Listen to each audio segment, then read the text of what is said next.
in shortly. I'm going to get everything started up. Thank you. Yep.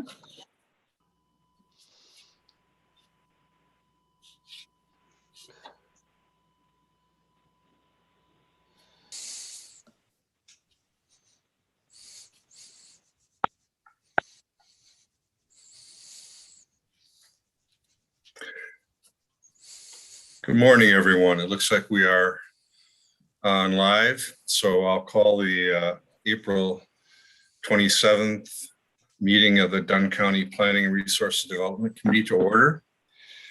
Call of the roll. It looks like everybody except Supervisor Anderson are present. Is Jim not on? Okay. Mr. Chair, I received an email from Jim last week, and I assumed he had emailed you as well, but he just mentioned he had, I think, a family item to attend, and he indicated he would not be here. So I assumed he had let you know as well. Yeah, I don't think I got that notice, but that's all right. And we have Chairman Bartlett here also, so we do have a quorum, and we'll go ahead with the meeting. First is approval of the minutes from the April 13th meeting. Can I have a motion on that? Mr. Chairman, I will move approval. Supervisor Morehouse, is there a second? Supervisor Bjork seconds. Thank you, Supervisor Bjork. Any discussion or questions? Okay, all in favor of approving the minutes, say aye. Aye. Aye. Opposed? Minutes are approved. We do have some public comment, and I'll ask Mr. Colson to please share those with us. Thank you, Mr. Chair. So we have two public comments, and the first one is kind of directed towards one of our previous meetings where we were discussing ADUs, and this is from a Richard Breen, who I've been working with on the ADUs, and this was received on April 17th via email. And it's to the PR&D committee. Thank you for all continuing the discussion on how to make ADUs possible in Dunn County. Progress is obvious and gratifying. As Chairman Quinn observed, the building season is upon us. In support of continued progress, the following observations and one question are offered. Observations. The committee seems to be favorable to the support of ADUs in some situations. Number two, the suggestion of using an area variance to support creation of a new parcel does not support the concept or goals of an ADU. Any structure built on the new parcel would subject to the requirements for a primary structure. A significant part of the cost savings of ADU derive from the shared facilities and space with a primary dwelling. Number three, it is not clear that a variance is an appropriate tool for permitting an ADU per phone discussion with Mr. Colson. We are therefore left with two obvious pathways: conditional use, special exemption, or inclusion of explicit support or ADUs in the zoning ordinance. Both require revisions of the ordinance with similar information and will likely require at least 2 months for the approval process, legal review, and public comments after the draft changes are completed.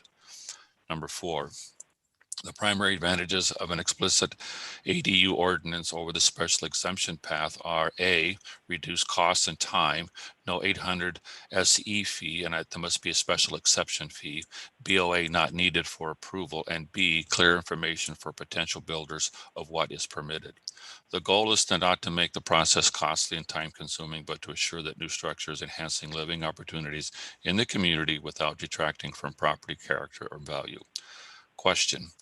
Given that the zoning department cannot commit to such a draft before the end of the year, can a subcommittee or citizen panel be empowered to generate a working draft for the PRDC and zoning department and/or legal review?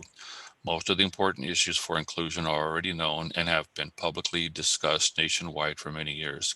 Having a target document is essential for meaningful anchored review and transparent debate. And that was from Mr. Breen. Thank you, Bob. The next one is from Terry Nichols, and this was dated. We received this in email on April 23rd, 7:15 on April 23rd, 2021, and this is addressed to I believe it must be Tom Quinn. Dear Tom, the agenda of the Bryceman rezone on 800 Avenue, Tainter Lake. Do you know if the county has any recent water testing in the vicinity of the rezone request? Would the health department have any data? As I see it, this lot will be split into 2 1-acre lots and rezoned to R1. It is possible that there could be 2 wells and 2 septic systems on the original 2-acre lot. Has the Environmental Services Department had any activity in the area related to groundwater problems with nitrates? If new residential units are built on these lots, I know that a water test will be required by the state. I know that Dunn County plans a website related to water testing. I just thought that any data collected by Dunn County could be looked at to see if there are any recent water testing in the area by Tainter Lake. I thank you for their time. Terry Nichols, Town of Colfax. We do have nitrate problems in this township, verified by recent water testings. Okay. Let me just comment briefly on Mr. Breen's note, because he did send that to me subsequently also. And with regard to his last question, I've talked to Bob about moving ahead on this, and we talked about it in the committee, and that plan is to keep moving ahead on this. With regard to setting up a separate committee, that's something we could consider. I suggested to him that that probably was unlikely, but that we would make sure that our committee, the PR&D committee, and staff provided an open process for him to have input. He does seem to have a fair amount of knowledge on the subject, and I think he could be helpful to us as we develop this. So we'll look for a way to make sure that he feels like his input is being included and taken seriously going forward. Okay, with that, then let's move on to the next part of today's agenda, which is a public hearing. So I would open a public hearing. And I can see from the screen that we have a quorum of the board present. Mr. Colson, do you want to give a brief explanation of why the hearing is called? Sure. So there's in the notice, there are 2 applicants, and they're both online. And so as we get through this, Mr. Chair, you'll need to swear each of them in separately.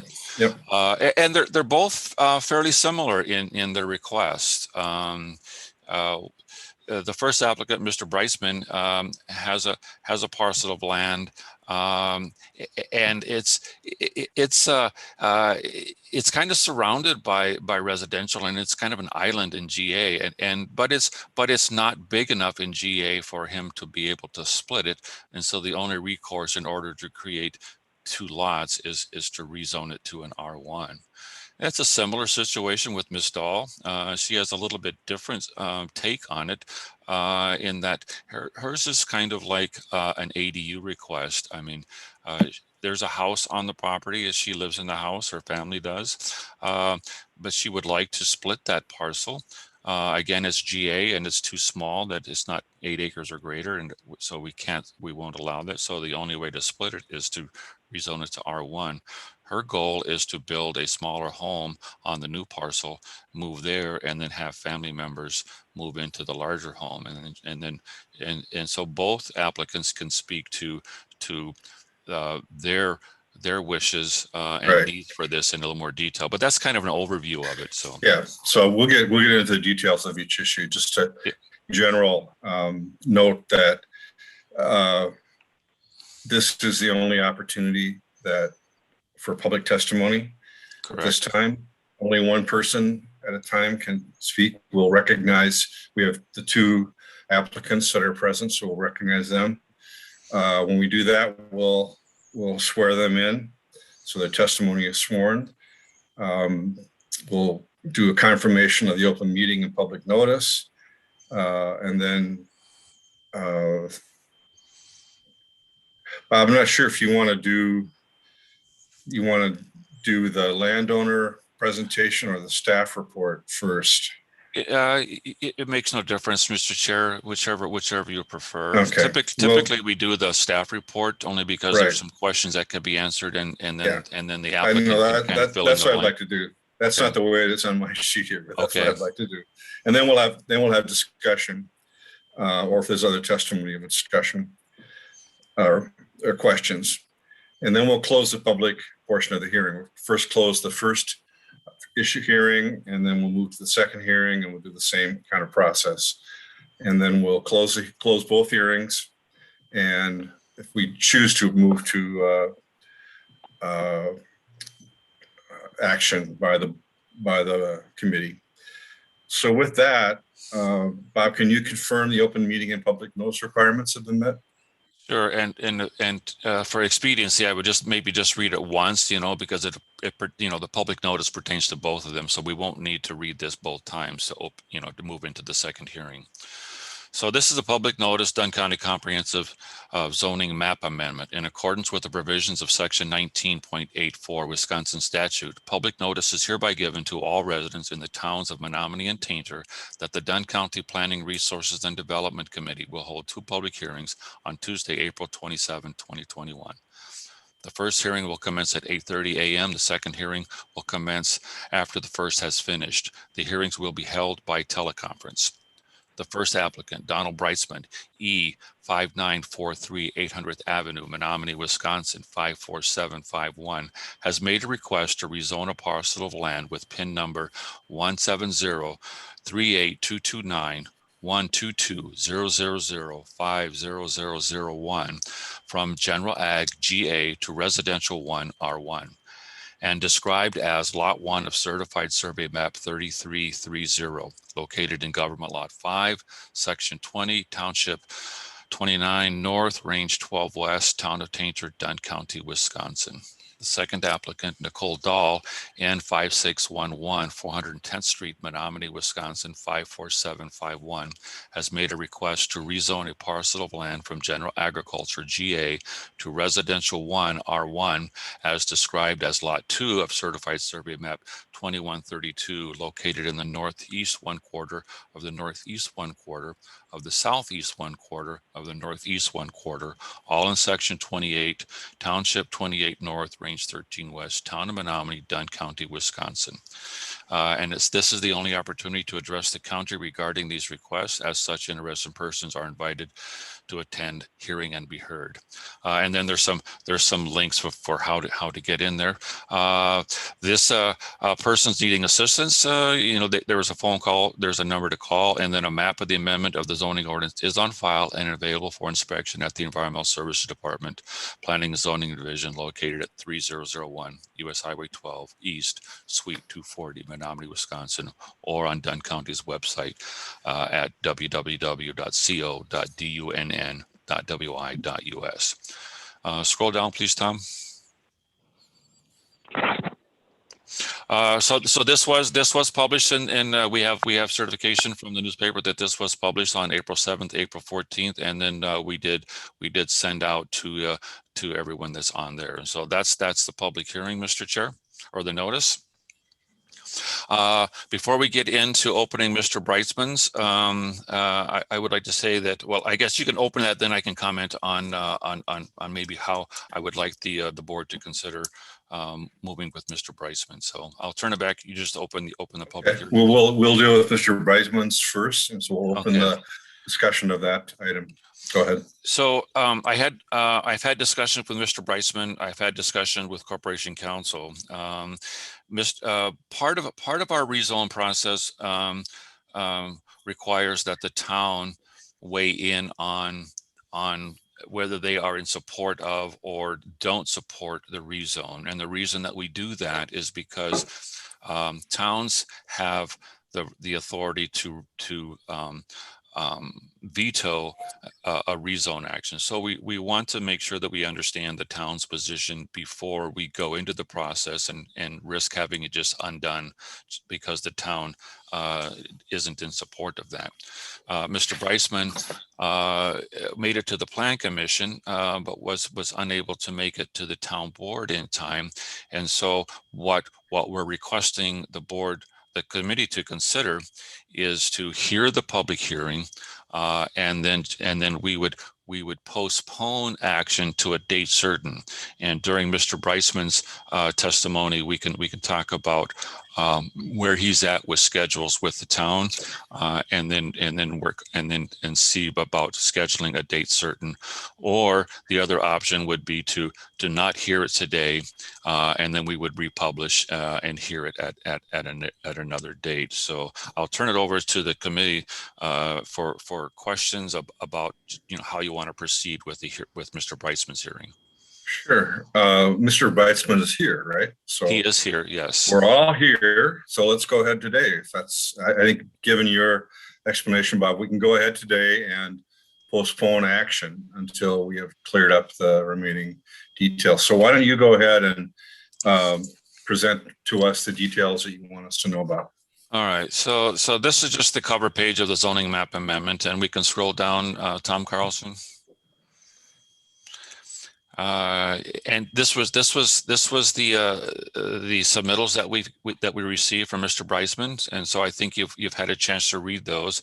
You can keep scrolling till we get to this, and here's his property, and then there's another map that we'll show to give you an idea of where it is and how he wants to do it.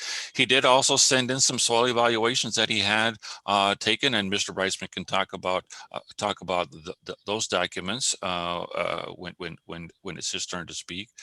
And then there's a staff report, and with permission from the board or the committee, I'm used to doing this at the board, so I'm sorry if I keep saying board, and I know it's a committee. With permission from the committee, I would like to skim through this rather than reading the entire staff report, if that's okay. And if there are questions as I skim through it, we can stop and answer those questions. And if staff doesn't have an answer, we will take note of that. And then when the applicant is sworn in, then we can get those questions answered by the applicant. So the background is that, we'll read the background because that's important. He owns the above, it's 2.16 acres, which is zone GA. This parcel is surrounded on 3 sides by land zoned R1. And there is an exhibit 1, and we'll talk about that on one side, and land zone GA.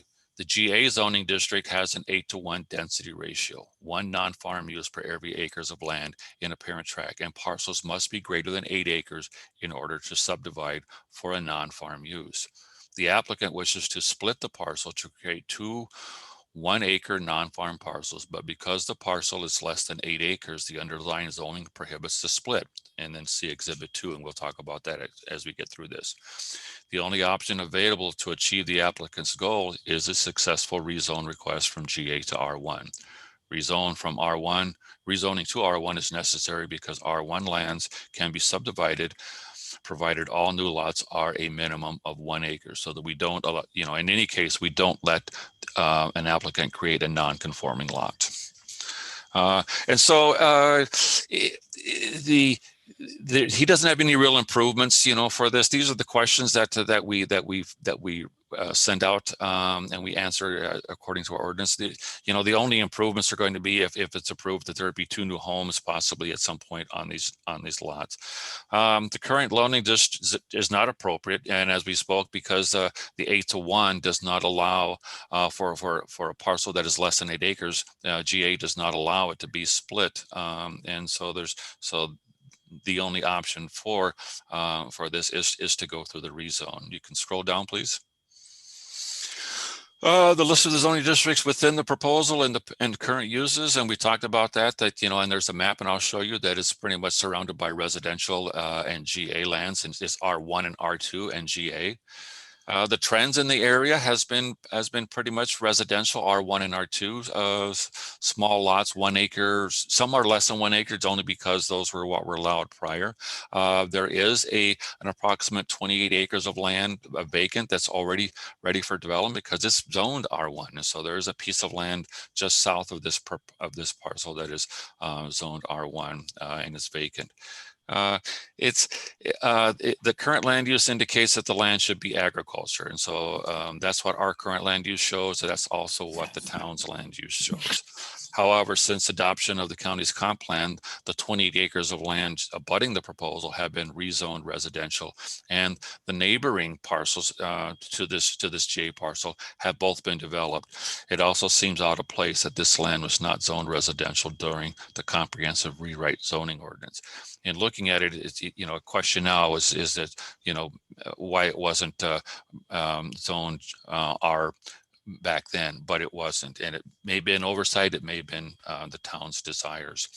The density and scale of the proposal fits the neighborhood. The proposal doesn't impact wetlands, floodplains. It's relatively flat, so we're not worried about erosion.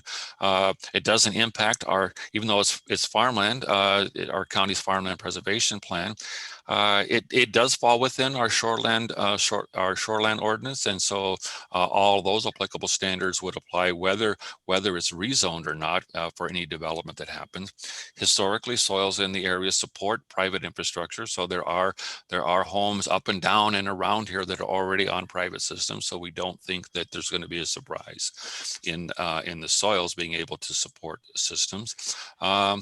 And 2 residences each on the minimum lot required by the county instead of 1 residence on this parcel will not significantly impact issues related to access, traffic, emergency service, and possibly natural resources. And so staff's recommendation, even though our comp plan shows this as general ag, staff's recommendation is to approve the rezone request. Questions about staff reports? Oh yeah, thank you, Tom. Let me go in and just show the context. And so here, the highlighted parcel in blue is Mr. Brightsman's land, and you can see that all the way to the north, it's R1. There's some R2 to the south. The 26 acre plus that's been rezoned just south of him is shown, and then the 2 parcels that are right adjacent are both GA but developed, and it's not a significant loss to any kind of agriculture because it's not connected to the agriculture that is south and east of the property. And currently the property, Mr. Brightsman's property, is not being used for agricultural purposes. So in all intents purposes, it's a net zero loss to agriculture. This is kind of a blow up of what he proposes, a line going east-west to create the 2 parcels.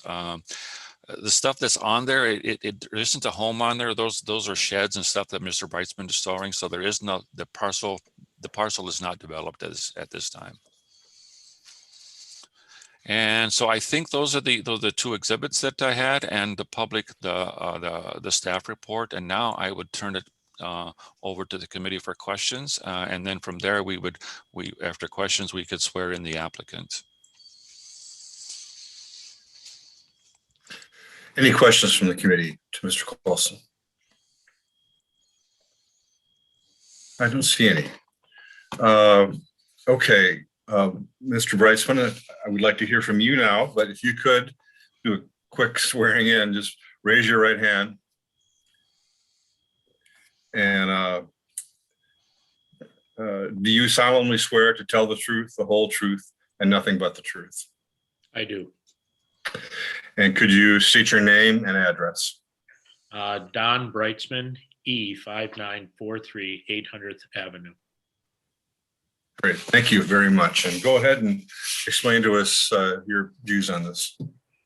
Well, simply, I had a neighbor that first moved in about 2 or 3 years ago, and his father had initially asked me if I would be willing to sell a lot across the street, and his intention was maybe he would be building a house at some point to be closer to his grandkids. Well, that all started back in 2019, and unfortunately during that time, we ended up having COVID, and so it's carried over until this point. So my intention, once again, is just to split those two pieces of property so that I can have a 1 acre parcel, and then it would be 1.16 acres directly across the street from my house. All right, which I would want to keep for myself, and whatever happens to the other one, if I end up selling it, that's the intention. I did have a soil test done back when I originally split those other properties that are just to the other side of it there. And the soil tests you have, they all came back positive as far as septic and wells. Okay. Just to, Mr. Colson mentioned that you're in the process of Correct. approaching the town. Can you tell us where you're at with that process? Yeah, originally I started with the Town of Tainer Planning Commission, and just basically because I was not knowledgeable enough to figure out how to continue to keep doing it. And they told me that I had to go and find out through Dunn County whether or not it needed to go to residential, in which case Bob indicated that it did. So at that point, Bob's been helping me greatly to set this whole thing up. I do have the next Town of Tainer meeting, Planning Commission meeting, is May 4th. The next May 13th is their town board meeting. And I would assume that they will recommend it, that it'd be not a problem, because initially that's what they told me. Okay, there wasn't a problem. We'll find out if it needs to be rezoned. So now it has to be rezoned. I'll go through on May 4th, I'll be able to go back to the Planning Commission. And then on May 13th is the Town of Tainer board meeting. And I also have contacted Cedar Corporation. And after the Town of Tainer on the 13th, they would be able to come out within 60 days to be able to do the CSM certified survey map, in which case I'm assuming that I have to take that back to Bob as well as the Town of Tainer. So that's where I'm at, and Okay. that's what I'm trying to do.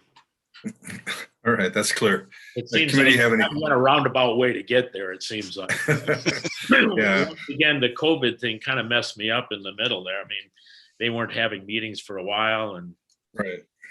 so. Well, we'll get there. Thanks for being on today. Does the committee have any questions, Mr. Bryson? Okay, then we'll close that part of the hearing, and after we close both parts, we'll take action on both items, and we'll move to the second request from Ms. Dahl. Before you move on, Mr. Chair, I think what would be appropriate, because you won't be acting on Mr. Breitzman's, he laid out a schedule where he's going to be at the Town of Tainer I think on the 13th was the last time. The next available meeting for PR&D to take this up would be the 25th. So if you want to postpone to a date certain, and then you would only be acting on Ms. Dahl's for the other one, and so there would be no action on Mr. Breitzman's because you agreed to postpone to a date certain. Well, correct me if I'm wrong, Mr. Colson, but we still have to take that action outside the hearing, right? I don't think so. I think you can just the act that you could just finish this discussion, and take up the action, at a later date. That's how I understood it.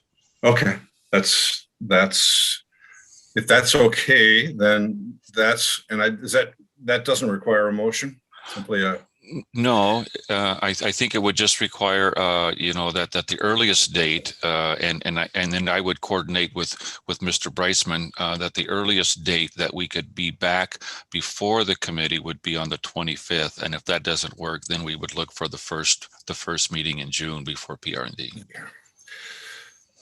Well, okay, then without objection from the committee, is it okay if we proceed in that manner as Bob described? Anyone have a concern about that? I see no concern, so that's what we'll do, Mr. Breisman, and we'll move forward working with you on that basis. Thanks very much. So Don, Mr. Breisman, get back to me, as soon as you know the actual date that you'll be on with the town board, and also and then also afterwards, what their determination was, so that we can move forward from there. So we'll stay in contact. All right. Yeah, and that'll be the 14th of May, because the meeting's on the 13th. So I'll get a hold of you right after that meeting. Thank you. Mr. Reitzman, you don't need to hang around for the rest of the meeting unless you're just very civic minded. So if you want to leave, I am very civic minded, but I have my second COVID vaccine also scheduled for today. So all right. Well, thank you for joining the meeting. All right. Thank you very much. Thank you. Then we'll move on to the second item in the public hearing, the request from Nicole Dahl. Ms. Dahl, could you raise your right hand? Do you solemnly swear to tell the truth, the whole truth, and nothing but the truth? Yes. And your name, say your name and address, please. Nicole Dahl, N 5611 410th Street, Menominee, Wisconsin 54751. Thank you very much. Mr. Colson, you want to give us a summary of? I don't know that there's much different in Ms. Dahl's, substantially different Ms. Dahl's than we just went through. We can skim through it, and if I see something that I see that is probably a little different, I'll bring it up. But otherwise, they're very similar applications. So you can please scroll down, please, Tom, and keep scrolling. And so we do have this is something different. We do have minutes from the town of Menominee that the town of Menominee does not object to Ms. Dahl's request. And so, scroll back up, please, Mr. There we go. And so that's right there under the CSM zoning request. So you can see where what the town thinks of this, and they're in support of that. So my staff report is very similar to Mr. Breisman's, because again, they are very similar. I will just read the background, and then I will skim even quicker through this one, just because a lot of it is the same. The applicant owns the above described land, which is zoned General Ag GA. This parcel is surrounded on 3 sides by land zoned General Ag GA, and on one side by parcels of land in the city Menominee zoned Agricultural A, and we can see that on Exhibit 1. The GA zoning district has an 8:1 density ratio, 1 non-farm use per every 8 acres of land in a parent tract, and parcels must be greater than 8 acres in order to subdivide for a non-farm use. Most of the lands surrounding the proposal are zoned agricultural and have already been developed, and then we can see that on Exhibit 2. The applicant wishes to have a smaller home on the same parcel which already has a house on it. The applicant would like to live in the new home, while the other family members would then live in the existing home. The county zoning ordinance doesn't allow more than 1 principal structure on a parcel, nor does the county allow a parcel in GA of less than 8 acres to be split. In order for the applicant to realize her goal of living near family members, the property would need to be rezoned and then subdivided to create the second parcel. So this is pretty much the same in terms of development. The reason B is the same that we already discussed. Our ordinance just doesn't allow the split of this because in GA it's just not a large enough piece of land. Scroll down, please. This is a little different. I'll talk a little bit different, and we can see it on the on Exhibit 1. But this land does butt right. So it shares a line with the city of Menominee, and so on the city's side, there are what they call A, and we'll look at those, agriculture, and some commercial B properties that are within a quarter mile. Otherwise, everything else around the Dahl property is GA. I did have a discussion with the city just to make sure that extraterritorial zoning is not necessary for this, and the city said no, that it's not required. Extraterritorial zoning is when the city is looking to move out into the county. So we don't. So the city didn't feel a need to comment on this. The trends in the area are towards residential and small commercial uses, and so the trend in the area is away from agriculture, and it is moving towards developed properties. How its proposal is consistent with our land use plan. The county's land use plan indicates that this land should be agriculture. However, the city of Menominee and the town of Menominee's land use plan indicates this area should be residential, and there's also with the city of Menominee is this land use group that looks at areas in and around the city, and it's the towns that touch the city, and they also see this as being residential or residential commercial in the future. We are in the process of amending our comp plan, and so I think it would be appropriate, regardless of how this goes, is to rezone, is to make sure that our comp plan reflects the decision that is made today. The only real thing different on here is the last bullet point is, from the other. I mean, the soils will support it. It's not going to cause any road traffic or emergency or be a strain on our natural resources. And the applicant was before the town of Menominee on February 9, and the county acted in favor of the rezone request. Given all of that, even though the county's comp plan shows this as being agriculture, given the development trends and the situation, staff recommends approval of the rezone request. And so this is Exhibit 1. This shows, you can see the 410th Street is the dividing line between the city and the county right there, and Ms. Dahl's property is highlighted in the black bold line. Across the street are the A districts, which are agriculture, and the B2, which are some limited commercial districts that the city of Menominee has for zoning. And then everything surrounding this parcel on county zoning is general ag.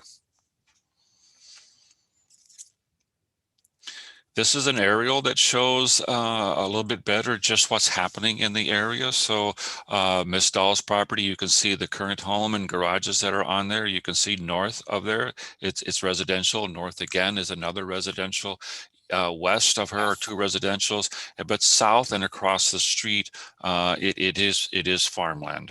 And then you can see on the city side that directly adjacent to Ms. Dahl and I believe that's a commercial, and then north of vacant is the agriculture, and then there's another commercial property a little bit further east of Ms. Dahl, and then south of Ms. Dahl in the city, it's a small commercial piece. So those are the uses in the area. It again, as with the Breitzman request, even though this is zone general ag, this parcel isn't being farmed, and if it were approved, the rezone and the land was further subdivided, it would be a net zero loss of agricultural land to Dunn County. So that's pretty much everything. Oh, here we go. Thank you. So it's hard.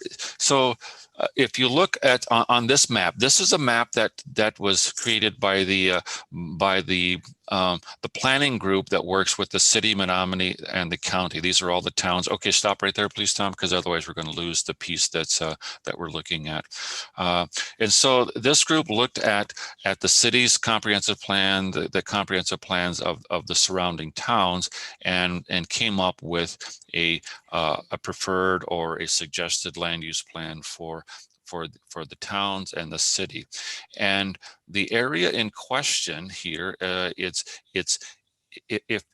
if you can see double B at the top of the map, Tom, can you find double B just north of 94 there? Okay, and so that circle, that small circle that double B runs, that's that right there. So that circle is and in the key we can see that is preferred to be residential, and so there isn't a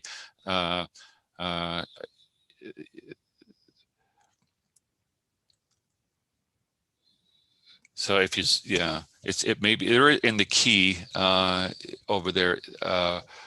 That color is residential, and so let's see. We might have to zoom out in order to see it, Tom.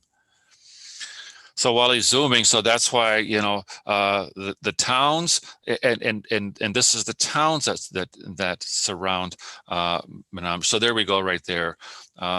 So these are the towns that surround Menominee, which is Tainter, Red Cedar, and Menominee. And then sometimes the town of Dunn also does, but even though it doesn't connect directly with the city of Menominee, has been part of this. This is a map that those towns worked on and agreed on.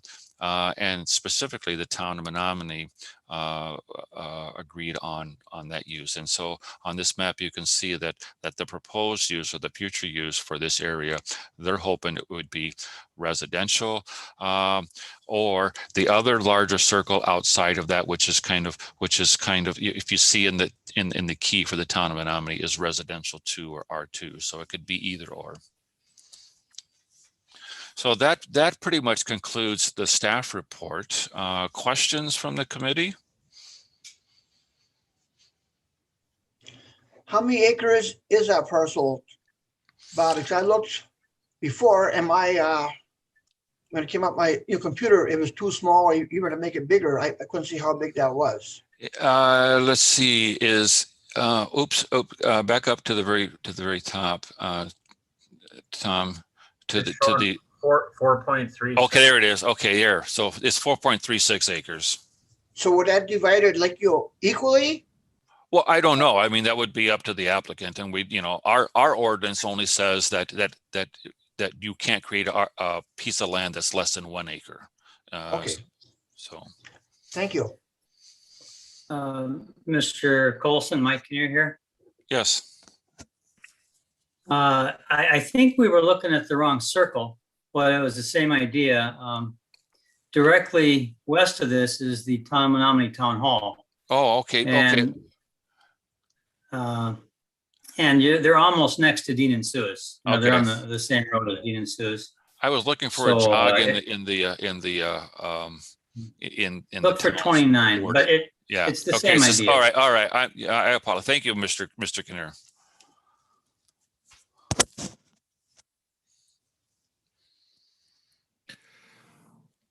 Any questions for Mr. Colson? Any more? Okay. Ms. Dahl, do you have any comments you'd like to share with the committee? Hi, I guess I could just give you a little bit of information if you wouldn't mind staying Sure. on screen. Actually is perfect. There are already 2 existing driveways on our property, and there's a large outbuilding that has a foundation poured behind it. So the main house is kind of right in the middle, and it is on 410th Street. But there's a large outbuilding and a foundation that exists that I was thinking about transitioning into a small house or a small residence. But once I started researching it, I realized that I would have to do a lot more work than just the construction or building piece, that we would actually have to split off a parcel and rezone, even though all of the the people that would be living on the property already live on the property in the larger home right now.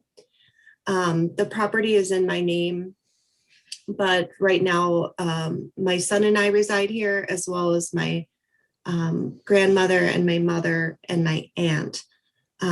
So my intention would be for my son and I to have a small dwelling in the back area, and then they can remain in this house that is has the driveway on 410th Street. Okay. Thank you. Does the committee have any questions to Stahl? All right, then I think we've completed the information gathering phase, and we will close the public hearing. And now we're back in open session. Without objection, I would move that we go to item 8B on the agenda, which is action on this rezone request. And would anyone care to make a motion on that request? Mr. Chairman, I would move approval of Ms. Dahl's rezone request. We have a And Supervisor Kinnear seconds. second. Any discussion?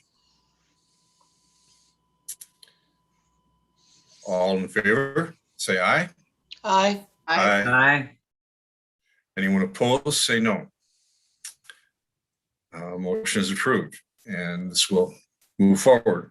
Thank you very much, Nicole, for. So Ms. Stahl, before you leave, just so this will go to the county board for action at their next county board meeting, and you need not attend that, but you're certainly welcome. But it is not required that you attend the county board meeting. At the county board meeting, this request will be there's recommendation from PR&D will be brought up, and then the county board will act on it. Assuming that they approve, then the rezone would be finalized. At that point, I will reach out to you, and then we can talk about getting going on the split so that you can move forward. So questions about the rest of the process? No, thank you for your time today, and thank you for hearing this. Great. And again, you're welcome to stay, but if you want to check out, we have some other business to take care of. Yeah. Okay. All right. Thank you very much. Bye. So we're back to the regular agenda. I'm wondering if, without objection, though, I see that we have 3 items under staff reports. I wonder if it'd be appropriate to move item B, registered deeds, up to next in order to allow Heather to leave the meeting if she wants to, after she gives we deal with the report. Any objection to that? Then we would go to the registered deeds report. Heather, do you have any comments or highlights you want to point out? Good morning. I guess I don't, other than 2020 just turned out to be a busy year for real estate recordings. And it was just important that our office remained operational so that real estate closings could continue to take place. 59% of all of our documents were submitted through the electronic recording process. And that's basically how we were able to keep up with the volume of documents that were submitted daily. Our revenue distribution, 82,000 was deposited into the county's general fund, and an additional 69,000 was earmarked for the county's land record modernization plan. Is there any questions regarding revenue or any other? Any questions? Supervisor Bjork has a question. Yes, Gary. I see that you returned $69,000 or excuse me, 82,000 back to the general fund. Do you get any money at all from the like the levy from the, or is it all self-made money from your department? So typically during the budget process, the last few years we've had to request levy dollars, although we have not used levy dollars. So in this case, the 34,000 that was originally indicated when we, was originally budgeted, we were able to return that to the general fund. So that is included in the total funds return to the general fund.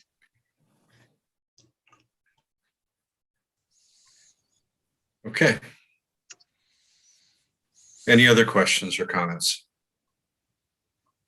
How is Mr. the Chairman. land modernization effort going?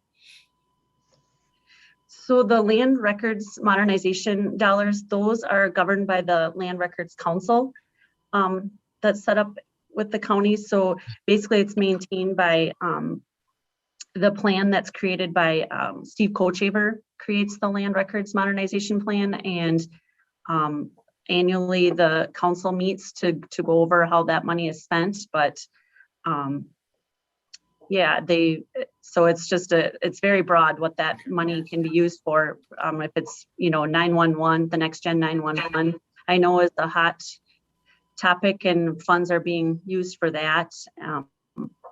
So it's a wide variety of things that modernization dollars goes to. Other questions? Supervisor Morehouse. Yeah, I just wanted to compliment you, Heather, particularly given the amazing increase in real estate documents and documents submitted under, probably very difficult circumstances. A really excellent job. Thank you so much. You're here. Did you like my proclamation? Yes. Yeah. Let's do that. One more question for Heather. Yeah. Could you scroll up a little bit? Or down, I should say, I guess, if you scroll. Okay, right there, up a little higher. Yeah, right there, the Children's Trust Fund. The top three items, make sense for your department, but what does a Children's Trust Fund have to do with the Register of Deeds? So a portion of every birth certificate purchased, so it's a $20 fee to purchase a birth certificate, and that fee is split. $7 goes to the Children's Trust Fund, $5 stays with the county general fund, and $8 goes to the state vital records office. So it's just a portion of every birth certificate purchased. A portion of that fee goes into the Children's Trust Fund. And what does a Children's Trust Fund do? It's used, I believe, it goes to the state, but it's child abuse funds. I'm not exactly sure of all of the things pertaining, but I know it's, child abuse, and the state governs that money, I guess. Okay, thank you. Mm-hmm. Okay, any other questions? All right, then thanks a lot. Heather, you have anything else? I did have one additional thing I wanted to mention. The property fraud alert that we offer, we talk about that a little bit. It's the last page, Tom, if you want to scroll down. That is the notification service that we offer. So it's a free service that we offer. If you sign up, you can call our office, or you can go online and sign up as well. But it's just a notification that if there's a document recorded in our office that has your name, or whatever name that you sign up under, you'll be notified of that notified that a record has been recorded in our office. And it just seems to be that sometimes there's maybe some misinformation out there. There's like a home title lock company that is charging quite a substantial fee to provide the same type of service, and we offer it for free. So if you hear of anyone that's interested, just please tell them to call our office. Again, you can sign up online under the on the Register of Deeds page on the Dunn County website. And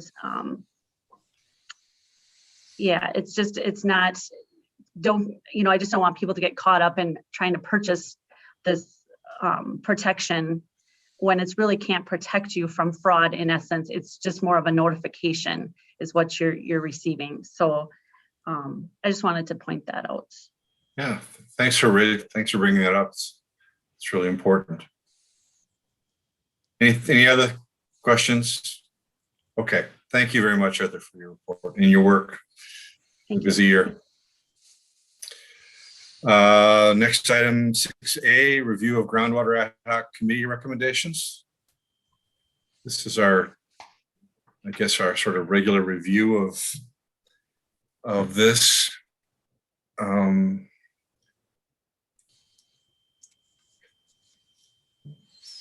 Was anyone on staff prepared to? I'm here, Tom. Chase is here. Okay, Chase. Yeah, I see you there now. Yeah. Yeah, I can provide a few comments. Sure. On this, on the sheet in front of you here, there is that blue highlighted area. Just wanted to call out the work that our office does with nutrient management planning. Travis Dreyer is our nutrient management planning specialist here within our division. And as part of a requirement that for all of our manure storage structures that receive permits, as well as others that are in farmland preservation or have received cost share for nutrient management planning, they're required to submit a nutrient management plan checklist and or a full plan to our office by April 1st of every year. And as of April 1st of this year, we received over 51,000 acres of nutrient management, or about 21% of our agricultural land in the county had a nutrient management plan for this given year. That is down a little bit compared to last year. However, we are still waiting on several plans, and our staff is in the process of following up with those individuals to get that coverage and get that documentation in hand. So it is our goal to continually to increase our percent coverage of nutrient management planning, which is important for educational and economic reasons as well for farming, but it is not necessarily I guess an indication of implementation of nutrient management. That still requires much work on our end to follow up with landowners to make sure that even though they have a plan, are they actually following it and implementing its requirements. So that's one thing I would call out here. And the other thing, just that you're aware, is we're finally making a little bit progress here on some of these other items as it relates to our water resource specialist, Heather Wood, in our division.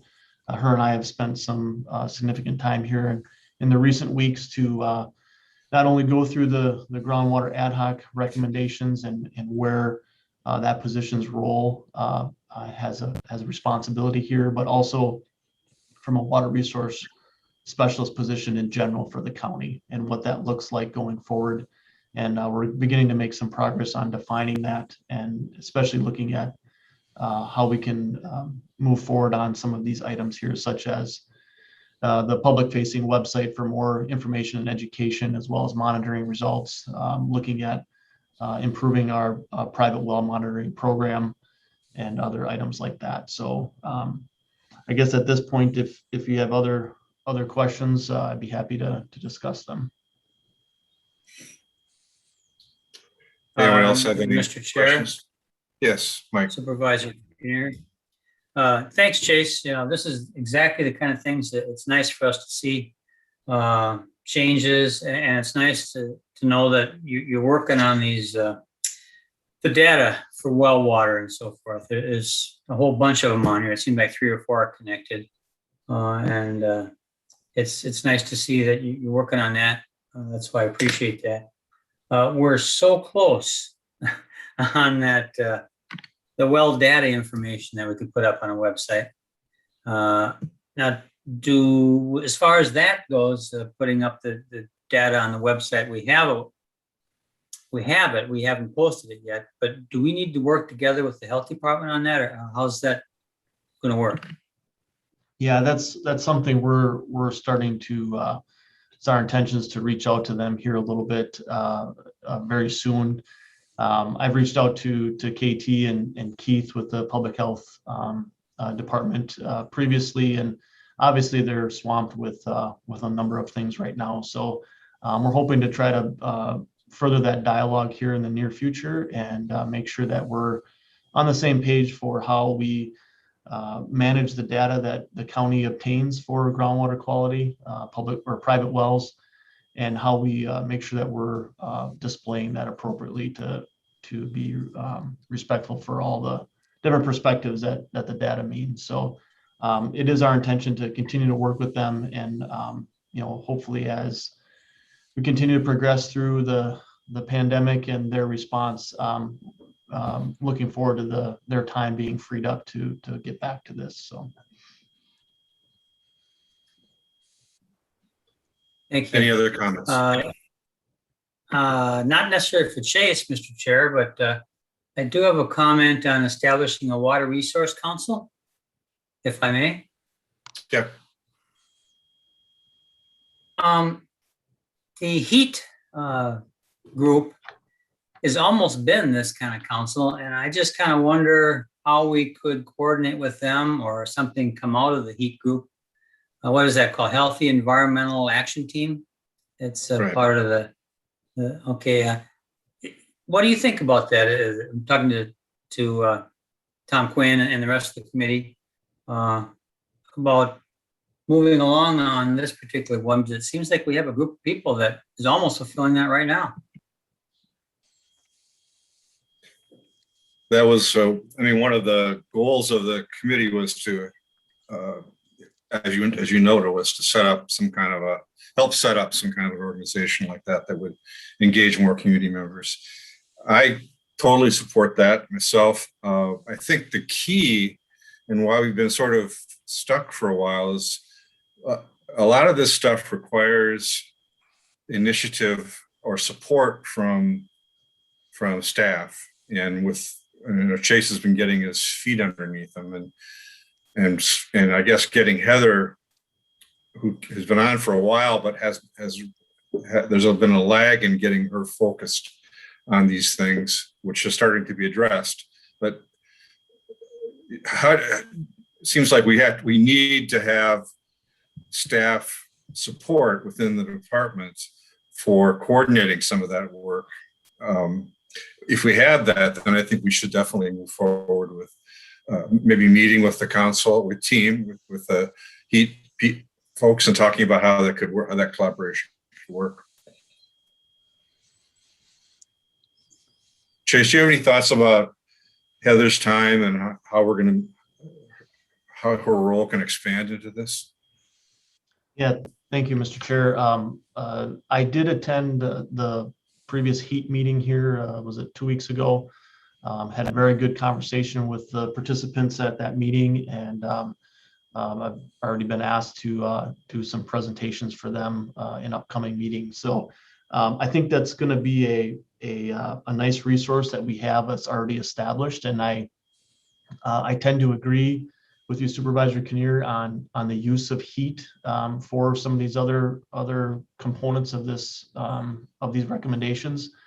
It was similar thought process for me, but I want to make sure I understand the heat participants and their role, and be conscious of not burdening them with some other responsibility that they might not have envisioned. But I do think that they have tremendous interest in the topic and have their minds in the right direction for where we need to go. So I think as we work towards this, I think heat can play a little bit more role in that. And as far as Heather and the water resource specialist position, I agree. I think her role as that specialist here in the county, in participation with heat and coordination of some of these resources to provide information to a Water Resources Council is something that we're considering and heading in that direction. I do think my role, I think I do have a strong role to play in that. When Heather and I have had conversations about,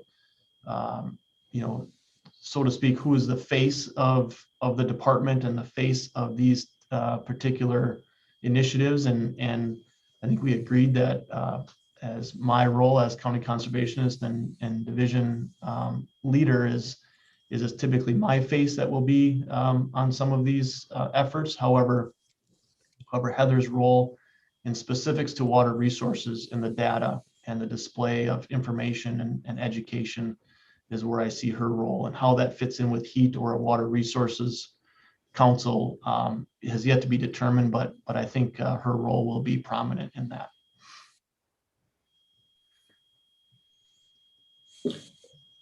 Supervisor Kinnear, I think one of the questions that we need to consider as we move forward in this is making sure that if there is some kind of a identified council, whether it's informal, even if it's informal, that if the county is, that whatever it is, it have a fairly broad representation on it, so that we get all perspectives at the table, and to make sure we do that going forward. You always have a nice broad overlooking viewpoint, and I appreciate that always. Perhaps too broad. Okay. Any other questions on this topic or on the work plan? It's really nice that we have this in front of us. And in some ways, Chase, the presentation you made last week about the technical committee standards does have some impact on this also. So that's helpful. Yeah. Anything else? If I could, Yep. Mr. Chair, yeah, I've failed to mention my following of the targeted performance standards for nitrate as part of the state's administrative code NR 151. While that's not listed on here, it wasn't in existence at the time of these recommendations. It does have a strong bearing on where we're headed in as far as nitrate contamination in Dunn County. So I'll continue to follow that, and when appropriate, update all of you as the progress on that. But it's still currently in that public input or public comment phase. How long does that phase last, Chase? Is it? For some Like a reason, year? I think, no, for some reason, I think the public comment phase for the economic impact analysis, which is what it's in right now, I think it ends this Friday, if I remember right. I'd have to look up specific dates. But there will be another public comment process for the rule in general. But currently it's focused on the economic impact. So the impacts to the farming community as well as other citizens of the state. Okay. Just All a right, comment, Chair, if I might. Mr. Chairman, Oh. for Mr. Bjork first. Sure. I still have a lot of concerns about that buffer around the wetlands. Now, most of your wetlands, or a lot of them, are in conjunction with like surface water, like a creek. You have the canary grass on both sides. Isn't that wetland actually being a buffer for the surface water? And then by having a buffer around the wetland, you're actually buffering a buffer. And then you have the situation that if you're going to take some land out of production or whatever, how are you going to compensate the landowner? By requiring a 75-foot buffer. Yep. Thank you, Supervisor Bjork. I'm still learning what the background is on some of the recommendations. When I think about your question and how it pertains to wetlands, I think and how we might move forward is looking at delineation of wetlands, making sure that we understand where those boundaries are. So when you mentioned reed canary grass and some of the other visual buffers that we might see on the landscape around a wetland. It's sometimes difficult to determine where that wetland boundary actually is. In many cases, that reed canary grass might be part of the wetland, and it might not. You know, I really can't speak to where we'll go with that, but obviously this committee will be involved in any of those decisions. But currently, through the Conservation Reserve Enhancement Program, the CREP program, it's one that our soil health specialist works on here in our division. That has been we've made quite a bit of progress, it appears, in the last couple of years on that program. And what that program does is basically takes land out of production or land that's near surface water or other water resource concerned areas and establish that into basically buffers. And that is a joint program through the federal government, USDA, as well as the State Department of Ag. And as a result, we are involved at the county level to facilitate those projects. And there is compensation for land out of production based on rental rates and cost share incentives to do that. So there may be some avenues to support such an activity in the county that are already in existence, but I'll need to work on this further to work out any details on it. Okay, thank you. Just keep us updated on that, please. I will, certainly. Okay, any other comments? I had one, Mr. Chair. Yes, Ms. Coulson. It's more of kind of an FYI, and I'd received, and I'm trying to find it in my emails from a constituent that the DNR apparently has reversed its decision regarding high capacity wells, in that I think they used to not consider the impact, the combined impact of high capacity wells. They looked at them on an individual basis. And Chase, are you aware that has been overturned, or is this? I just read it not too long ago, and I haven't had a chance to follow up on it. But I thought that would be very good information for the county and the committee, especially in some of the groundwater stuff that's going on. So. Yes, I'm not familiar with the specific details on it, but I did receive some information on it, and that's my understanding as well, that previously cumulative effect of high capacity well permitting was not considered, and now that would be the case. So it's kind of been one of those situations that's gone back and forth depending on administrations that are currently operating the state government. So, but I concur. I believe that's my understanding as well, Bob, that cumulative effect on well permitting is now considered in that permit process. So, to the degree of that effect and whether or not a permit is issued, I'm not certain, but I certainly can look into that in more detail. Thank you. Thanks, Bob. Any other questions? Okay, then we'll move on to item 6C, comprehensive plan review and update. Let me just start by asking. I'm getting, even though it's taken me a long time, and I realize it's taking a long time, and it's just hard to find time to get at this, but we are making progress. I've never really asked the committee in terms of the content and the format, because it certainly, is it readable? Is what we've presented so far? Is it? Do you think that this is something that the layperson is going to be able to grasp and understand, as well as civic organizations and units of government? And so, what's the general consensus or thoughts or constructive criticisms just about, and realize that the other chapters are going to be similar in nature, but you haven't seen those. And I'm just curious as to maybe what the committee's thoughts are before we get too much further down the road here. Supervisor Morehouse. Thank you, Mr. Chair. No, Bob, I think it reads well. I still have a data nerd concern about some of the tables.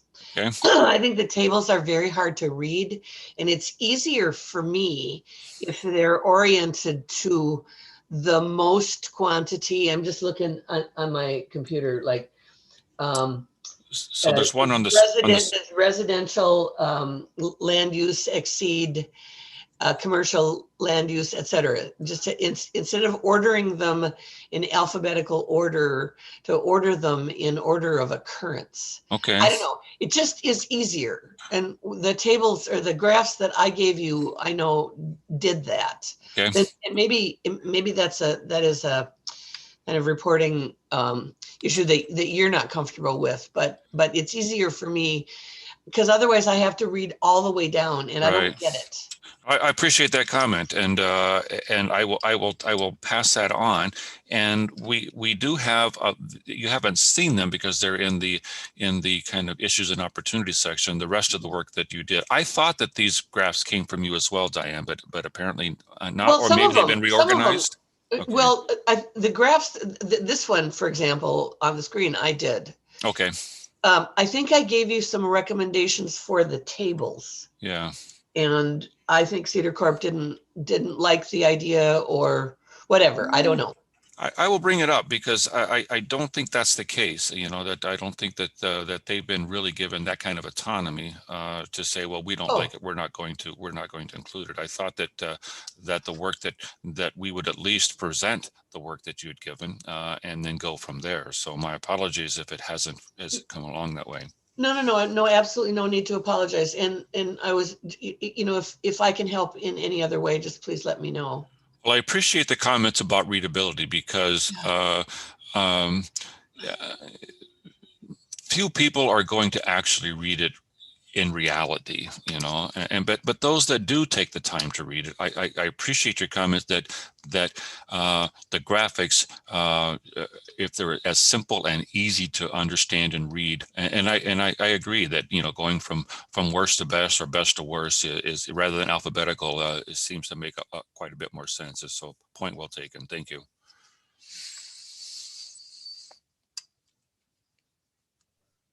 Bob, I have a question. Sure. General, I mean, as I've read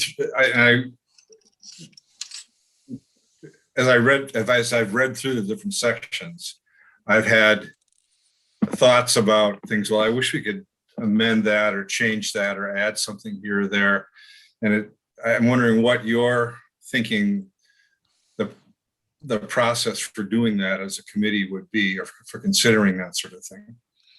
Yeah, so I think it's you know, it's a similar process that we would have, you know, that you just went through with Tom Carlson with the ordinance review, is that I'm presenting section by section and hoping that if there are committee questions, concerns, suggestions, that they be brought up and we could address them. At some point, there will be, you know, multiple sections that are for review, and then ultimately the full plan for review, and then we can figure out, you know, how to get it on the road. I will tell you that, you know, that just because of the way this was set up, you know, that we are all of the sections are being reformatted. Let's put it that way. Only a few sections are being completely rewritten and reorganized, you know, for current data. Land use obviously is one that has to be done. The demographics, you know, the first section is one. But when we get to sections like housing and transportation, there isn't really a lot, at least in my opinion, there isn't a lot of changes or work that needs to be done that we haven't addressed either in the land use through a goal. But we do know that in our current plan that there was a lot of information that we had to put in the current plan just because we took the state's money. And so our hope is that it's going to be a scaled down in terms of being simplified, easier to read, and that information that isn't necessary, that isn't relevant to Dunn County would be removed from the document because we're no longer taking the state's money. So to answer your question, it is going to come piecemeal to the committee, and at any point during that piecemeal conversation, by all means, just let us know. And even if you can't sleep at night, and this will certainly keep you up at night reading this, send an email. You don't have to wait for the committee meeting in order to make a comment, and then we could bring that comment back. And so I don't know if that really answered your question or not, Mr. Chair. I guess so. Yeah. I mean, I guess that does. So I don't want to get into a group writing session, which would keep us up at night. But I think there are probably perspectives and points that need to be brought into the conversation that we have as a committee. I'm not really thinking about today necessarily, but I want to make sure we have a chance to do that. And what you're offering is to help facilitate that, either in the meeting or outside the meeting. So that's fine. Yeah, my thought was that as I present these, that was the the invitation to the committee to comment, positive, negative changes, add, delete. I think that Okay. this is the opportunity. So because it is actually a draft, and I take no ownership in the language, but I do want a plan that represents where the county wants to go for the next 20 years. And so absolutely hope that the committee has comments that they pass them along, and we can see how to incorporate them. So with that, let me just ask a general question then about this, and then I will get down to maybe the changes that we've made. So first of all, I think to the point now that the changes are going to be fairly minor in this section, and I'm just wondering, what the committee's preference is in terms of going forward. Do you want me to highlight and draw attention to text that has changed from this point forward so that the committee is aware of what it was, similar to what we do in ordinances, or read it for its content when it happens, and I can just kind of highlight just maybe where some of the changes have happened?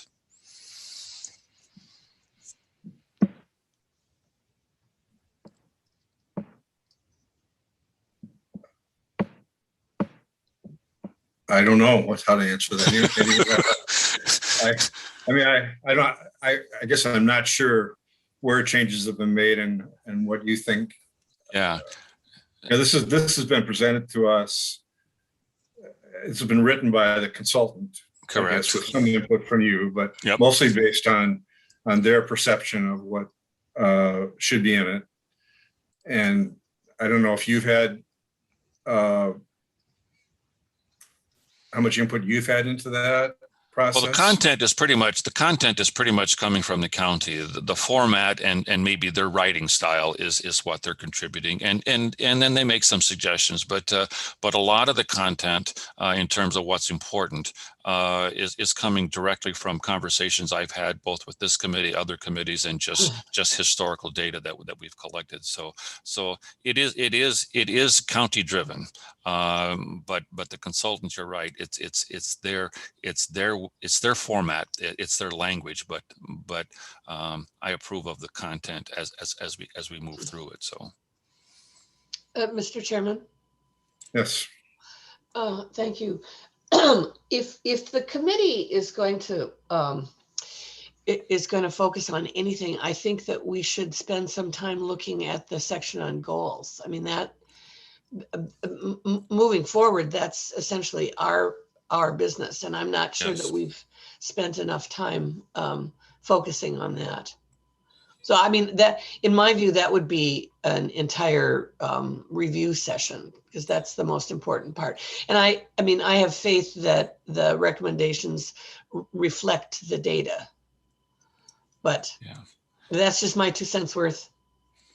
Great. And that was my goal today is to make sure that, you know, the format and those kind of questions that I've never really discussed them with the committee, but then near the end of the chapter, that's where the meat really is. And that's where I thought that there would be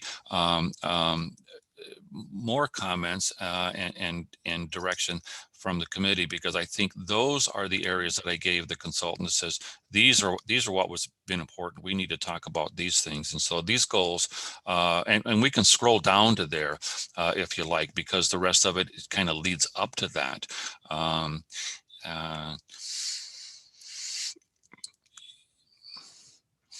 So just go back up one page again. I just want to again reinforce the notion that this county plan, and it may be, I haven't really seen another county plan that is organized around being pretty much rural. Dunn County is for all intents and purposes rural, and so this plan does take a step towards recognizing and planning more for the rural areas of the county rather than for the urbanized areas. And so just so you know, that is a big change, and I think it's an important piece that the committee and the county recognizes and either agrees with or says, no, we need to take another turn.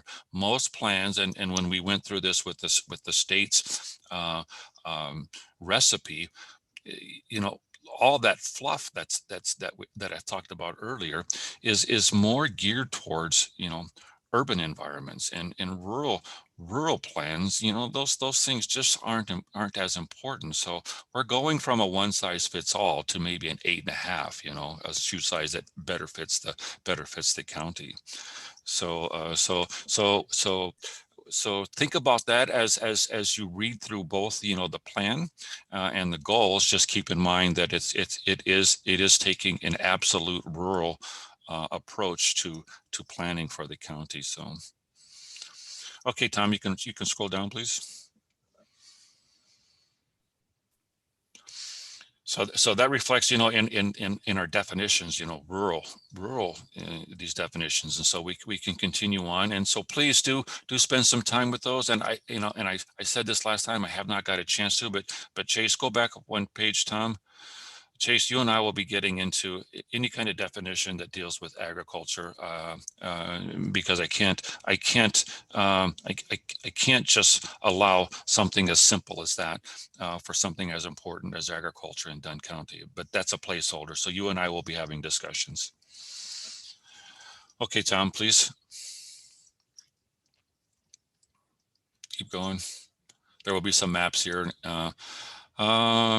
And so now we're getting into the piece that I believe is going to be the work of the committee as we go forward. You know, so think about the two rezones that we had today, and the information that was presented, and the impact, at least, of our plan. You know, even though our plan called for general ag, we did look at the surrounding trends. We did look at other plans and made a decision.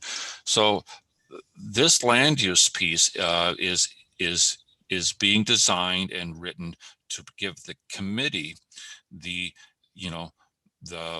information or the documents or the process to ask the questions about rezones that aren't called for in the plan, so that you have a way of systematically going through it and coming to a decision. So we're looking at these development principles, and so for rural residential development, and that's the GA district, generally speaking, rural residential. These are the 8 things that we've come up with so far, and I know that there's going to. I've already talked to the consultant that we do need to also include in here emergency access, EMS and emergency vehicle access. It isn't listed in here, but so. You know, I guess if you want, I can read these individually, but this is where, you know, from this piece to the end of this document, this is the language I think that is where the rubber is going to hit the road for this committee, because it's going to be when rezones come, when people want to do something different than what the plan is calling for. This is going to be the area that the committee is going to spend the time in to make the decision. So this is, from this point forward, I really hope that the committee reads, and this is where things like commas and a specific word really do matter as we go through this. So please, if you haven't already done so, spend some time from this piece forward and just thinking about, you know, how to make a decision, and if there's pieces in here that aren't listed that you think would help the committee to make decisions. So this would be rural residential development, and then we also have rural commercial development and rural industrial. Rural commercial and rural industrial for Dunn County, you know, even though commercial and industrial from a land use standpoint are miles apart, where they fit in the county aren't that far apart. You know, we've already said, you know, that we're not interested in the plan. We're talking about rural commercial, rural industrial, that those are really there maybe to support a use, a business in the county, but they're not intended to be land uses that are going to be intense in nature. Those types of uses, you know, high intensity commercial development, high intensity industrial development, really belong, you know, in where they have the services and infrastructure to support those. So please scroll down. You know, so and so both rural commercial and rural industrial, you know, they're still kind of sketchy, but I think you'll see from the last time that we have really started consolidating language to get down to maybe what are the more important pieces for evaluation, and then again, intensive animal farming. That is too sketchy, and again, I will be working with land conservation to kind of fill in the gaps there. Let's just stop there a minute for those that have had a chance to digest the plan. You know, for you know, rural residential, rural commercial, rural industrial. Does that idea make sense? And are we on kind of the right track at least?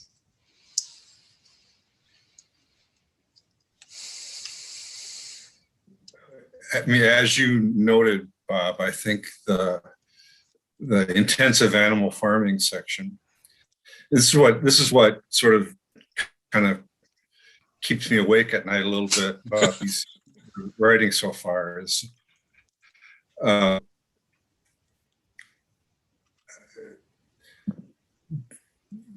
think we need to be careful not to say that, well, you know, we're gonna,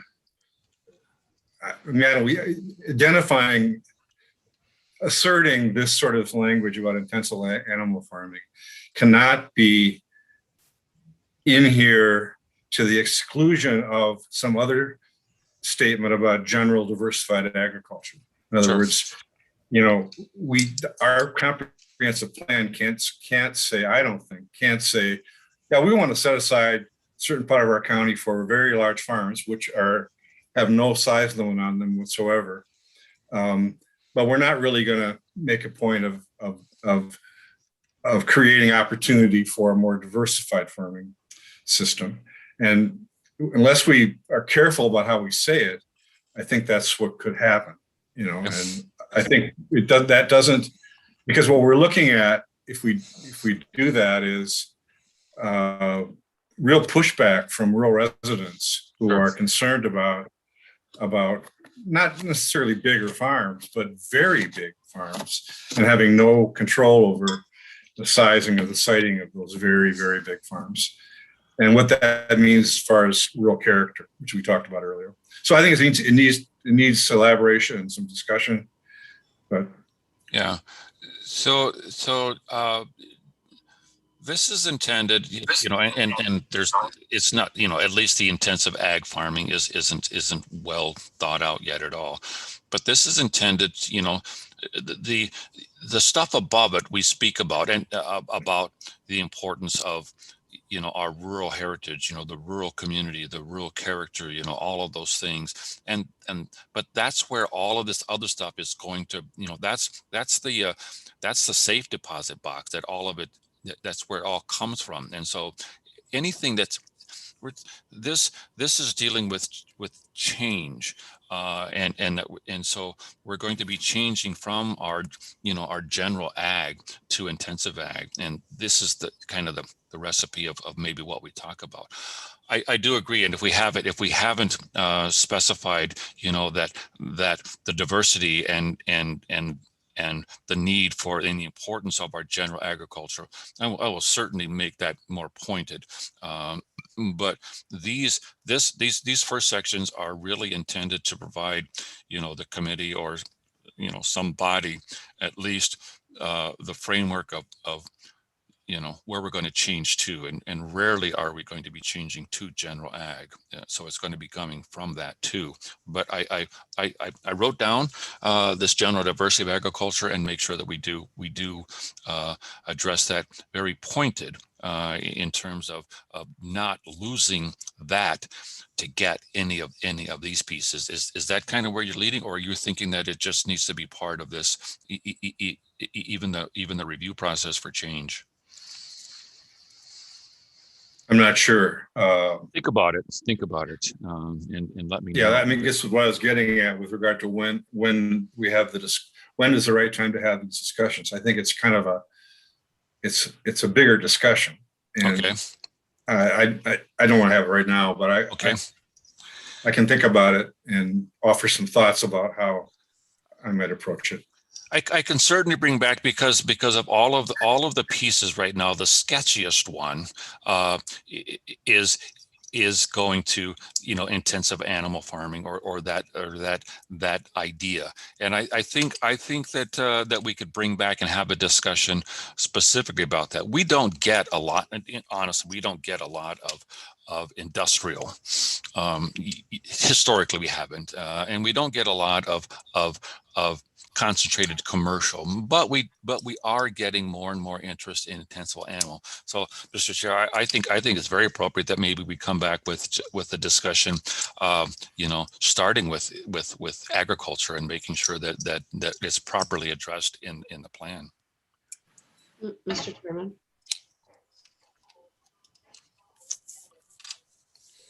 Mr. Chairman? Yes, Supervisor Morehouse. Yes. I think this is important enough that it probably needs its own discussion, and this is my issue. I haven't taken the time to go back through, for example, the LOSG report and some of the other documents that we've spent so much time thinking about and considering. My feeling, and I'm echoing what Chairman Quinn has said, that this elevates intensive farming to a position of incredible importance in the county plan, and I'm not sure if that's entirely appropriate. Anyway, the point that I was going to originally make is that I think this needs more time. It certainly needs more time for me, that I haven't just taken the time to give it yet, because there are lots of reference points that could be built into the plan. Thank you for those comments, and by no means am I saying that, well, this is the only chance to comment on it. We really haven't had any discussion about the comp plan, other than in passing, in terms of, well, we're finally getting something together for commenting on. And so I agree that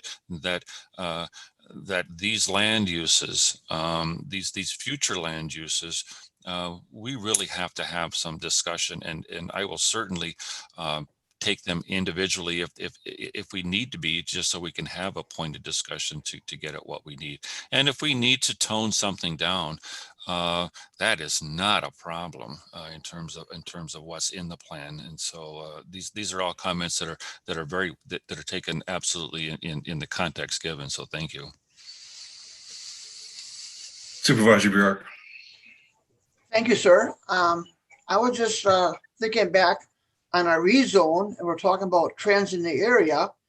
And from around my area, it seems like the farmers are getting bigger just to stay economically feasible. So to try to go against it, I think you're just kind of spitting in the wind sometimes. You got to take a stand that, this is the way ag is going to go. And I know some people would like to see the 25 cows up on a hillside pasture as being the ideal viewpoint, but that's just not economical feasible. So we got to work with what's happening in the industry and try to work around that. And quite personally, when we done that livestock study group, I was really impressed of all the restrictions that are put on these intensive ag areas. Like you being soil tested every so often, a nutrient management plan, that like no runoff from the sites and that. And when you have these intense farming areas, you have a lot of areas that's not being developed. It's not going into housing. It's staying like the rural. So I think we got to somehow work with what's trending and not just try to fight it. Thank you. Thank you, Gary. And just in response, I agree. But I think that it's a matter of finding the right balance so that the views of all the citizens are honored, and for a simple example, the way the state siting law reads now is you are not allowed to put any limits on the size of an intensive animal enterprise. I'm not sure that means that could have a much bigger impact than just a farmer getting bigger. It could be a dramatic impact on landscape. So I think we need to think about that as a community. I don't think anybody's opposed to farmers needing to get bigger. That's been going on for 200 years. But there's a qualitative change that could happen that doesn't need to happen if we can think about it carefully, I think.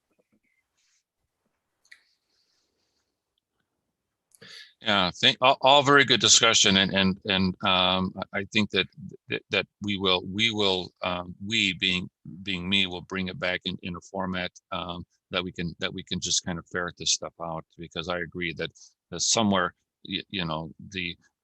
it's always a balancing act, in planning to figure out how to meet the needs of the many without stepping on just the needs of the individual. And that's always a balancing act. And so I appreciate the comments. And we will continue this conversation. Goals and objectives and recommendations. So here's goal number 1.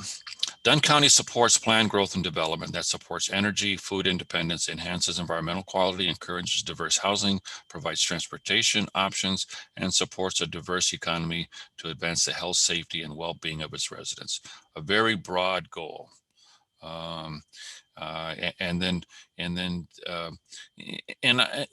if we're not ready to wordsmith this openly, you can send me comments, but I am going to continue to bring this back until it's adopted. So you'll have plenty of opportunity to think about this and offer comments if we're not ready to do it today. And the fact that we don't today does not mean that it's perfect. So I understand that. So is there any kind of comments, just general comments about the goal, as it stands right now?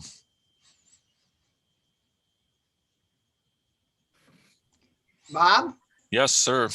That your number 3, why would you want to discourage development of farmland preservation areas? I don't quite understand that. So number 3, you may protect conservancy areas, environmental sense, and other natural. I guess I'm not sure which ones you're. On the bottom line, residential. Okay. So, so we don't want to, development of farmland preservation isn't agriculture development. And that's a good point. If you read that as agriculture development, that's not it. So it should be discourage non-agricultural development of farmland preservation areas. We want to limit the number of non-ag conflicts in our farmland preservation areas. That is one of the big goals. And so, did you read that as being discourage ag development, Mr. Bjork? yes, I did. Okay. I think that could be worded a little bit more clearer. Okay, perfect. I guess I'm not to the point where I think that I want to read every word to the committee today, as we did, maybe in an ordinance. But I'm just going to kind of just scroll through, because we're getting near the end and it's getting kind of long here. But these are some of the things we're looking at, and we're still looking at kind of combining those and simplifying some of these things. But we want to make sure that as we do that something doesn't fall through the cracks. And so we'll just make sure that we talk about this. I think it's really important on this page, and I think I spoke about it before, is number 8. That's a brand new idea, and it's something that the committee has been exposed to, but we haven't had a lot of information about a PUD or a planned unit development. But I think that the power of a planned unit development has its place in Dunn County going forward, so I think that at some point we probably have to have just a general discussion just about what that process is, so we have an understanding of that. I think that the recommendations for rural commercial, rural industrial, I think are fairly straightforward. And we're going to be working on, scroll down, the non-metallic mines. I think that, our ordinance is pretty darn good, I think, in terms of dealing with non-metallic mines, greater than 25 acres. So I don't know, personally, I don't know that we need to do a heck of a lot more. We haven't really, my office, I get a lot of requests, questions about, sand mines, but very few of them ever get past, once they see what it is the county wants from them in order to have a mine, they usually go away. And the recommendations in our non-metallic mine aren't intended to keep mining out. It's intended to make sure that if you're going to come to Dunn County, that the county's interests are part of that whole process, and I think that's very important. So I don't know that there's much more that I need on non-metallic mines, but it is a controversial issue. So please think about that as well. Rural community service areas, we do need to address, that there are town halls and those types of things, and community service areas that need to be part of it, and that was not addressed in our first plan. So this is something new that is important. Scroll down, please. Goal number 2 is Dunn County supports the protection of conservation areas, environmentally sensitive areas, and other natural resources to protect the well-being of county residents and businesses. So this, the language may not be perfect yet, but the intent of this goal is pretty much what this committee has been doing at least the last 5 years in terms of environmental issues, water, all of the stuff that has really come to the forefront, and this committee has taken on a lot of that stuff that was in Chase's report about the about where they're at with that project list. All kind of is embedded in this goal, and so I think this is probably one of the most important goals, especially when you think about Dunn County being a rural area and trying to maintain that rural character. That these pieces we really need to pay close attention to in my humble opinion. And so we need to start looking at ways to really protect those. I'm looking at, I don't see anything in there that's new in the objectives, recommendations for groundwater. This is pretty much a laundry list of really, what you have been doing. And so I'd ask that Chase's group really chime in on there to make sure that A, that it's not over the top, and B, that it's not underselling, strategies for groundwater protection. And the same with surface water. And then as we get down to environmentally sensitive areas, I think there's a misunderstanding, about the study that we did prior. The study we did prior on ESAs was geared towards this recommendation. Where are these environmentally sensitive areas? So we need to adopt, there's that definition as part of this the process, and then use that definition to go in and map those ESAs, because they're different than what we're mapping currently as our conservation areas, or they could be different. But an ESA it has to be something that is important, but it also has to be mappable, so we can understand where it is. And then we need to create standards, for maintaining it, and then including in the development community, especially the building inspectors, to help us with that. And then building it into our ordinances that are probably on the periphery, supporting ESAs or protecting those. And so I think that's a really important recommendation. And I'll always just briefly stop and look for comments.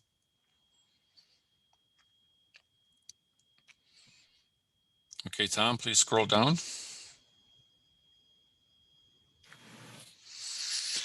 Goal 3 is to develop, maintain, implement a fair and equitable, effective land use permitting code enforcement process, which is consistent with state law, county ordinances, county policies, and is implemented in a reasonable manner.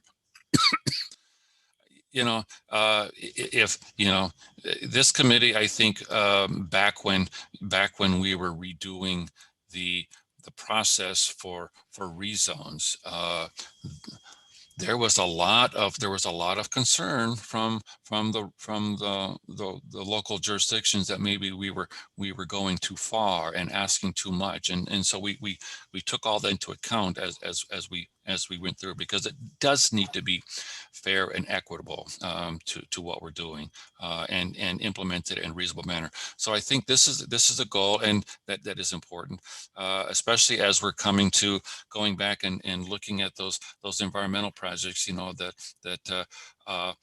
looking to create an erosion control ordinance and a stormwater management ordinance. All of these, this goal is going to be the foundation that those ordinances are going to be built on. And also, as we go and amend our ordinances, that we're trying to do it, in conjunction with that goal. And I think one other thing, that this recommendation is site plan review standards. I think this is something that I really want to have a long discussion with the committee on. I don't know that it's something that we could implement immediately, nor does it necessarily, if we did implement it immediately, would it need to be implemented, so that it's full blown right out of the starting blocks. But I think when you think back, when you guys were reviewing Timber Ridge or Timber Valley, that last major subdivision, and struggling with knowing where things were going to go on each of those lots, if we had, some form of site plan review standards. We could request that building envelope be shown, and that maybe even where certain things are going to be in that building envelope, just so that we know that they've been accounted for. That's kind of the thinking behind site plan review standards. And then the last piece is just code enforcement. We just got to make sure that our ordinances stay current with the trends and also with state statutes. And that's sometimes that's a full-time job, just making sure that our ordinances are kept up to snuff. I think that is the last piece there. Tom, is that the last page? Yeah. So if you let me, I'll talk for hours. But I do think it's that we are at a very important crossroads with our plan and the rural component of it. So any general comments about maybe the text as it is right now?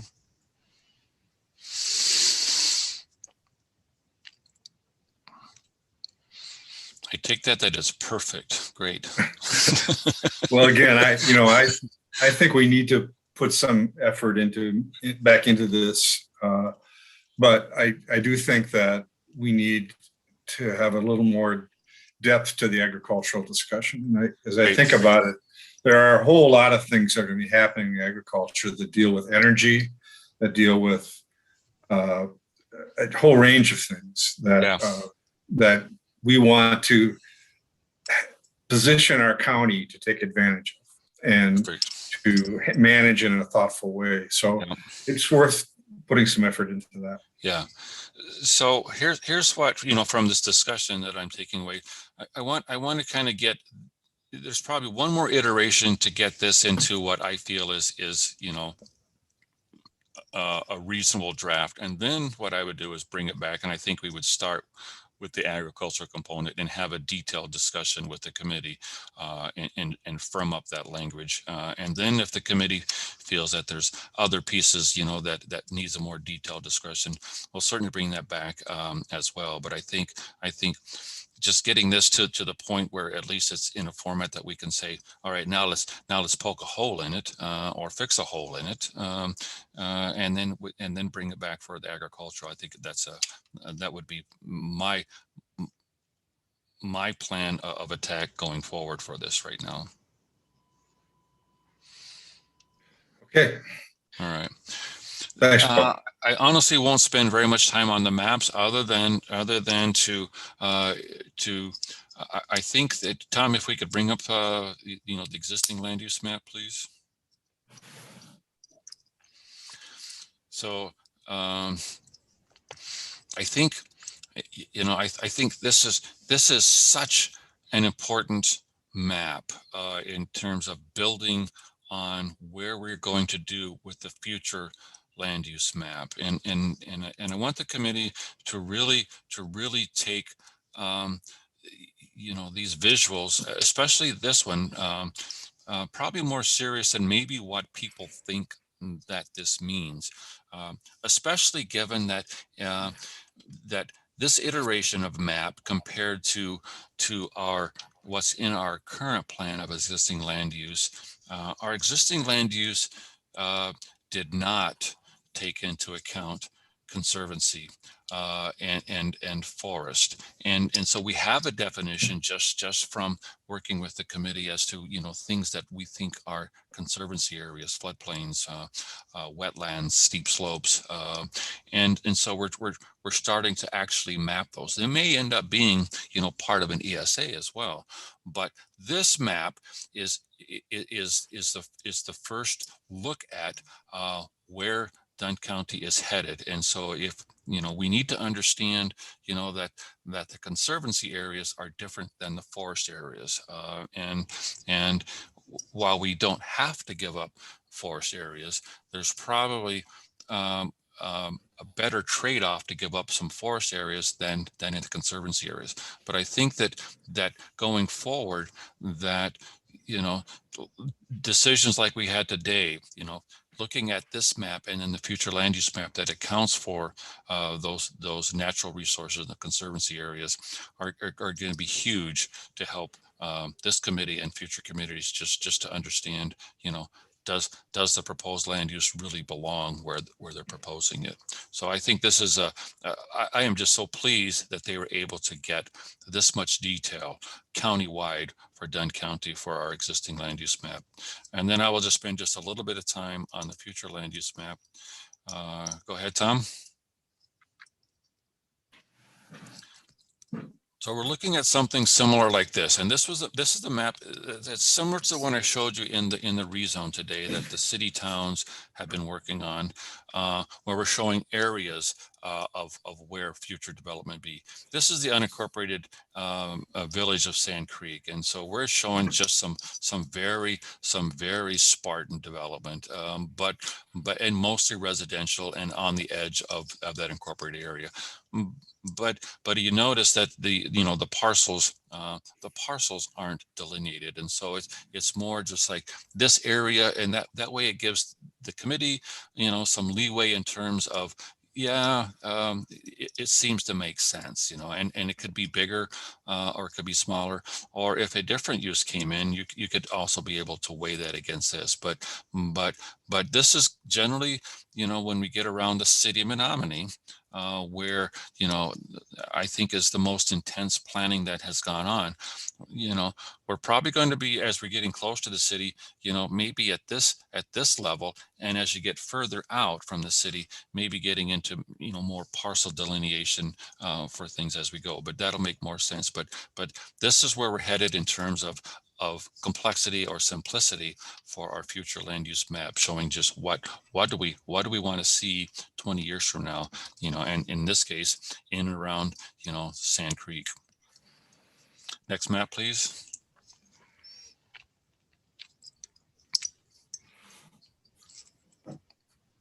And now this is Sand Creek as the town of Sand Creek, and we're working on that. And this is not going to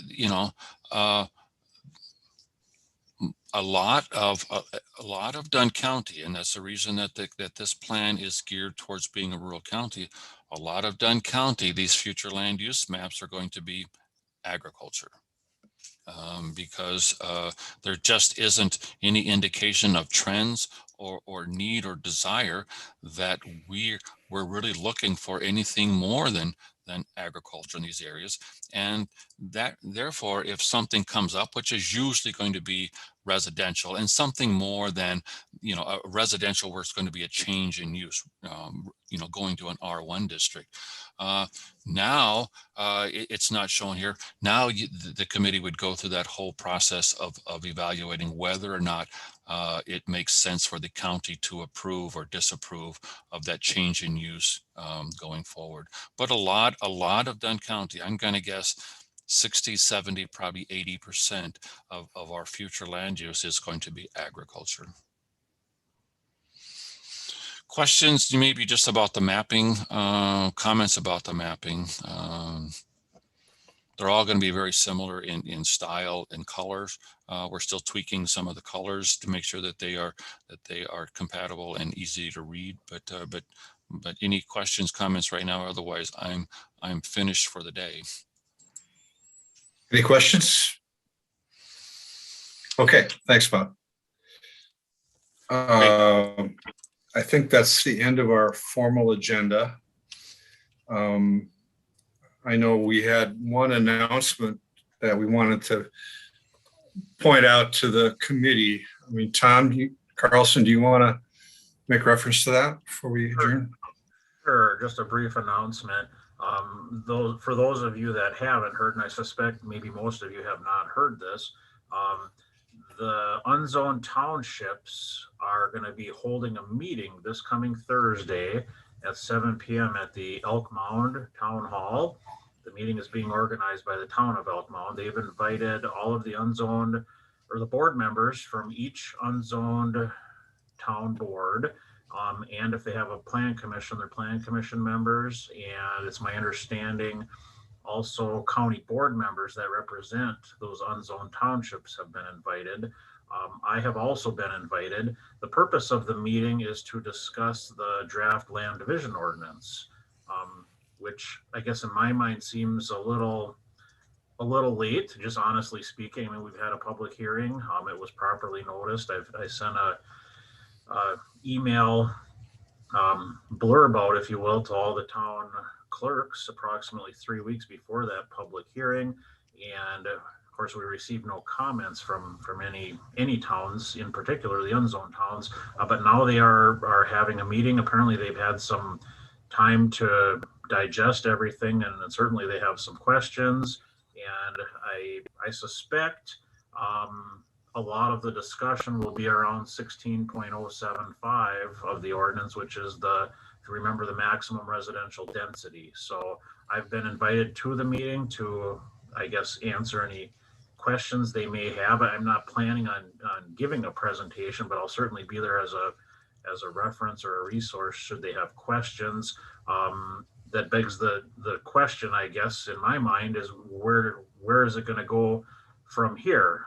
We certainly, the committee has made a motion and seconded that to send a resolution, or send the ordinance on to the county board in May for the first reading and in June for the second reading. So, it's certainly the ordinance will be taken up at the next executive committee meeting here very shortly, a few weeks away. So I don't intend, of course, we don't have this agenda today, so we really can't get into any details, or should we be talking particulars about our draft. I mean, it's been done. We've held the public hearing, but I just want to let the committee know that the unzoned towns are meeting this Thursday to discuss it. And what comes of that meeting, I'm not sure. Yes. Is the meeting going to also be available electronically online? That I don't know. I'm not sure. If it is, would you send the link? Sure, I can do that. And what time was it, Tom? It's at 7 p.m. at the Elk Mountain Town Hall. So I believe that Chairman Bartlett has been invited. Dave, are you planning on attending?